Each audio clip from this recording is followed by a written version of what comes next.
Hello again, Fish-A-Lots. Johnny Fish-A-Lot here, and in this video I'm going to show you why you never ever have to tie the non-slip loop knot ever again. Now, if you've been using the non-slip loop knot, you know that it's an incredibly weak knot. It's just not very strong, and it could cost you a lot of big fish. But don't worry, Fish-A-Lots, I have a brilliant solution to this that's going to take me 60 seconds to show you, and it's called the figure of 8 loop knot. So first I'm going to show you how to tie the figure of 8 loop knot, and then I'm going to show you how to apply the knot to your lures so you get extra strength in your loop knots and you don't have to worry about losing big fish. So first and foremost, this is how easy the figure of 8 loop knot is to tie. You're simply going to take your tag end here, you're going to fold it over itself, and you're going to make a loop. Then you're just going to make a second loop, just like that. So here's your first loop, here's your second loop. Turn the loop to make this kind of figure of 8 and pass your first loop through it. That's it, just like that. And now, if you get this neat little figure of 8 right here, that's how you know you tied the knot right. And then, if you get this, you just cinch it down, just like that. And that literally is it.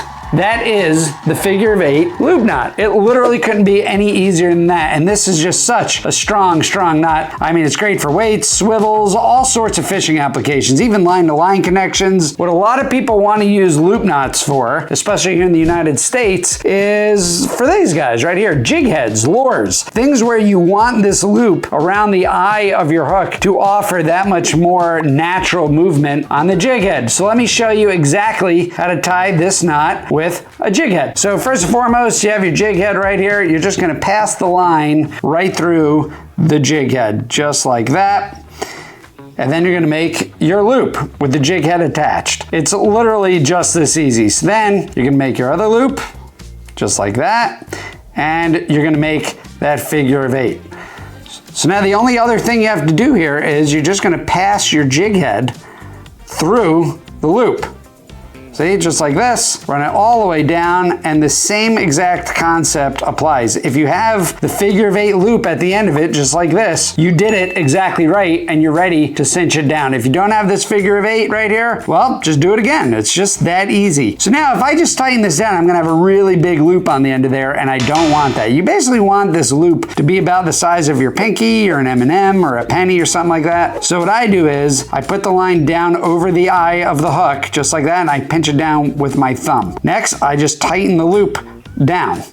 And that's it. That is literally how you get the loop close to the eye of the hook right there. Take a look at that. Now, as you can tell, there's my loop knot right there, right? It offers you all the benefits of that mobility on your lure, as you can tell as I'm moving the line around, and it's the size of my pinky nail. So go ahead and leave me a comment below if you plan to switch to the figure of 8 loop knot for your lures. And also, let me know when the non-slip loop knot has failed you, when you got home and you're pretty frustrated because that weak knot didn't do what it was supposed to do. So if you're interested in more videos like this and tying knots and tips and tricks that I offer to catch you more fish, go ahead and click on this video right here where we talk even deeper about knots that could really, really do you a lot of favors out there on the water. So all right, Fish-A-Lots, thanks for tuning in. I'll see you out there on the water.